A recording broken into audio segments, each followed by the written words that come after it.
Newsmaker Hotline. Mike, good morning. Hey, brother. Good to hear your voice, and welcome back, Aaron. Thank you. And yes, I joined just because she's back, Mike. You know that. I know he that. would have done that with you. That's what your people told me. Is Aaron there? No, we're not doing it then. So, government going to be back open tomorrow? How close are we? Let's pray. Let's pray that there's a break. This is day 30 of the Democrat shutdown, and they've now voted 14 times to keep the government closed. And it's just beyond me why this is happening. There's no coincidence. The polling says now that 70% of Americans view the Democratic Party is out of touch. They're just not paying attention to the real pain, the real hardship that's being caused by this. And I'm doing a press conference every morning, y'all seen. I'm just going out and telling the American people the simple truth. This is about one thing and one thing alone. They are trying to use this as leverage to get credibility with the far left in their party, because Marxism is on the rise, as you've seen in the Democrat Party. They're about to elect an actual Marxist, a far left socialist candidate, Mamdani, as the mayor of America's largest city in New York.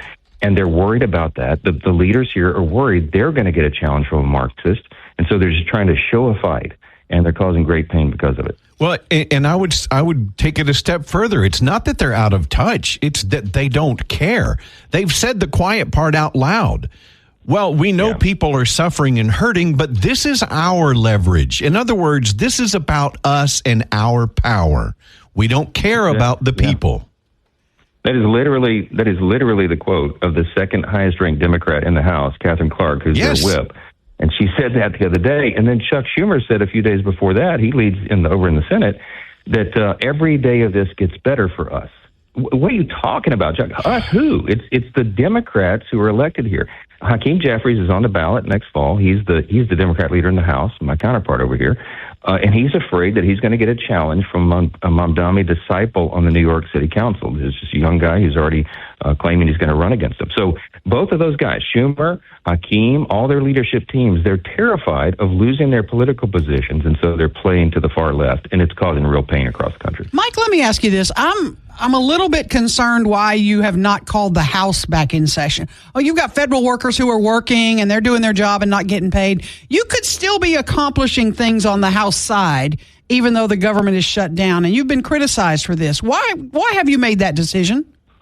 Well, we have been working. All of our members, most all of them, are back in their districts trying to help their constituents navigate this crisis, because you have so many federal employees and people who depend upon government contracts, and people who rely upon nutrition assistance and veterans health services. All those things, they're all brought to a halt. So the members are back trying to help all those constituencies handle that work. They're working harder now than they would be if they were here in the Capitol on the House floor. The only thing that's stalled right now is legislative business on the floor. Everything else goes on in earnest. I mean, I've been working 21-hour days for the last month just trying to manage all this crisis. But the reason we're not doing legislative business, the reason we're not here on the floor, is because the most critical and most essential, most important job of Congress is to keep the government operating. And when the Democrats are playing games, the only leverage I have to get the government working again is to put pressure on the Senate Democrats to do their job. And if I bring everybody back here, it just stirs that up, and it prevents that from happening. I think something's going to break soon. Look, SNAP benefits, y'all, are going to run out at the end of this month. I mean, we've got 42 million families, 42 million people in this country who rely upon that. Now, I'm grateful that Governor Landry and the Louisiana legislature, they worked hard. They're going to make sure that SNAP benefits are paid for Louisianians. So we're covered. We're one of only 2 or 3 states where the governor stepped in to help. And you're going to have real pain felt by people around the country. And you've got the WIC benefits, the Women, Infants, and Children Nutrition Program. The President Trump has bent over backwards to find extra pots of money to fund that, but it's not an inexhaustible fund, so that's going to run out as well. We've managed to get the troops paid through October because President Trump found unobligated funds in the Department of Defense to do that, but that money's running out as well. So the longer this thing drags on, air traffic controllers, if you have a flight coming up, there's a very good and increasing chance that you'll have a delay or maybe a cancellation, because if you don't have people in the towers, they can't run the flights safely, and they won't run them if they can't do that. So it's very real. It's going to affect every aspect of society. And that pain dial is going to be turned up quickly. And it's all because, remember, this is about one thing. It's about Democrats playing politics. And I wish that were not true, but that is the simple truth that they cannot refute. That leads me to my next question, Speaker of the House, Mike Johnson. Look, we know we've always considered ourselves the silent majority as conservatives, called this the flyover states. We know the majority of Americans. I mean, Trump won the Electoral College. He won the popular vote. He won every swing state. We know the majority of people support what you and the Republican, the conservatives are doing.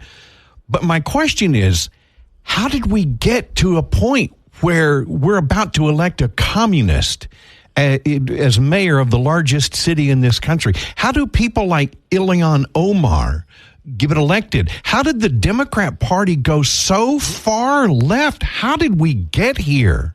What happened? Brother, you and I are going to need 90 minutes to go through that on the radio. I have a slideshow that explains how this began and the early 60s and devolved into the point where it is today. But gradually we moved away from the founding principles of the country. And the reason we're conservatives is we are trying to conserve what made us the greatest nation in the history of the world. The ideas of individual freedom and limited government and the rule of law and peace through strength and fiscal responsibility and free markets and human dignity, all these things that are the hallmarks of what it means to be an American.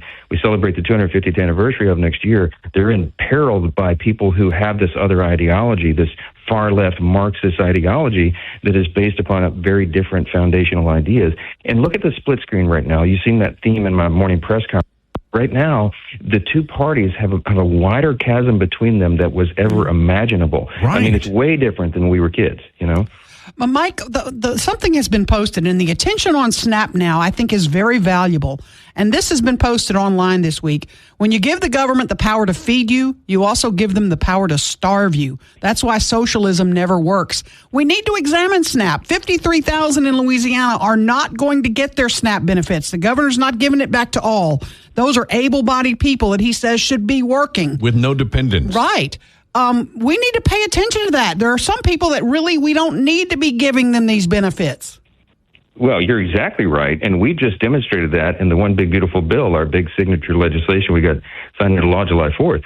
We looked at the Medicaid program, right? And you had that same problem in Medicaid. It was full of fraud, waste, and abuse. I mean, tens of billions of dollars a year wasted and given to able-bodied young men without dependents, for example. They were riding the wagon instead of working. And so we went in and rooted that out, and we saved the program that way because it's intended for the elderly, disabled, and, you know, young women without a spouse and young children. I mean, people who desperately need it, and the money was being siphoned off by people who were riding it. By the way, you also had almost 2 million illegal aliens on the program, and we got them off as well. It's for U.S. citizens. So we have to do the same thing in each of these government programs and watch what happens there. And every time we do that, the right, just, moral thing to preserve the programs and make them stronger for the people who need them, the Democrats cry foul. I mean, literally, their demand to reopen the government is that we give those benefits back to illegal aliens. Look at it. They look at page 57, section 2141 of the bill they filed to reopen the government. They're demanding that we spend $200 billion and give that back to illegal aliens. It is unconscionable. It's absurd. Mike, let me change gears for just a moment. There's a billboard that's been put up here locally calling on you to release the Epstein files. And you said you have a break. Okay, exactly. This is another red herring. They're trying to distort everything. Of course, the Epstein files are being released. The people who buy these billboards and try to stir up trouble are not paying attention to the facts. Last Friday, we had the third batch of release of the Epstein estate files. Okay, we have lawyers during the shutdown who have been up in New York City digging through all of that stuff. They have released his flight logs, his financial ledgers, his daily calendar, his personal notes. I mean, we're going so deep into the details of Epstein, there will be nothing uncovered. And that's all been happening. The House Oversight Committee is filled with some of the biggest bulldogs in Congress on the right and the left, the Democrats and Republicans, all united in this. It goes on around the clock. They are releasing. We got 43,000 pages of Epstein file documents out already. There's more to come. There's subpoenas outstanding right now. 11 deposition subpoenas. They've gone after the suspicious activity reports of the bank records, the Treasury Department. I mean, it is a full and open display of all of it, and everybody can draw their own conclusions. The one thing we've been insistent about, and the reason there was a fight initially, is that I know and I believe and I insist that we have to protect the innocent victims. By some estimates, there's as many as 1,000 young women who were just suffered unspeakable crimes in the trafficking ring that was involved with Epstein Island. Well, and not only young women, children. Exactly. Mm-hmm. Many of them were minors. That's exactly right. And they suffered great harm. And you can't have their identities uncovered in these files because it'll cause further harm. Right. So we have to absolutely insist upon that, and I have, and that's why they've gotten all upset. From a constituent of yours in Benton, I get this question. My dad receives the aid and attendance benefit for veterans. Will he still receive that?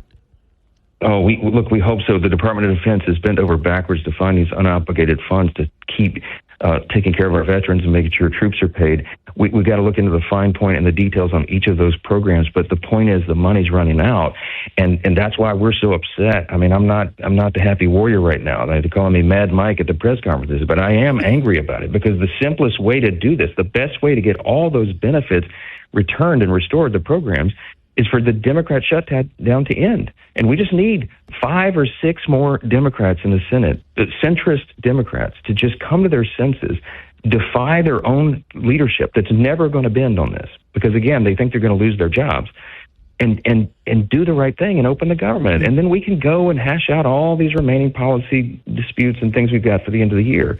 That was always going to be the plan, but they decided to pick this fight so they can look tough to the Marxist base, to the No Kings Rally people, and all those folks. They're terrified, and they care more about their own political jobs, you guys, than they care about our veterans and people who depend on these services. Mm-hmm. Again, they don't care about themselves. It's all about their leverage and their power. Yeah. The Speaker of the House, Mike Johnson, we know you're on a tight schedule. Thank you so much. The only thing I request, I want a Trump 2028 hat. And if you'll get, he hands them out like candy. I think I can get you one. Get me, and get him to sign it for me if you don't mind. Okay. I think that he's totally trolling the Democrats. I know it. I love it. I love it. Thanks, Mike. Mike, thank you so much. Thanks. All right. Good to hear you. Speaker of the House, you too, sir. Speaker of the House, Mike Johnson, Mike and McCarty. 101.7 FM, 710keel.com.